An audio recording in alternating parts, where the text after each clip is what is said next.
Hi, in today's tutorial, I'm going to show you how to use a green screen on OBS.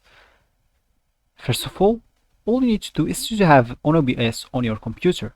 Just go download it through any browser, set up it, launch it, and let's get started. So first of all, just add a scene. Of course, you'll need to add a scene. And name it whatever you want. Let me just name it test, for example, and click on OK or enter. Then all you need to do, just go here to the sources and add a video capture. Then click on OK.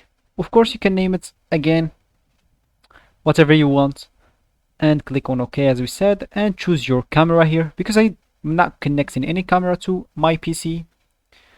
That means nothing will appear here to me, but if you have a camera, just go here and choose it, or maybe just click at defaults here and everything in the settings will be default.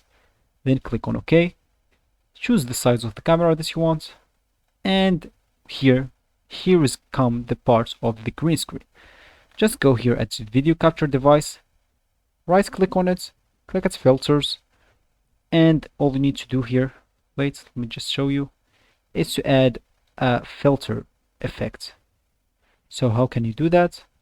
Simply by clicking at the plus icon here and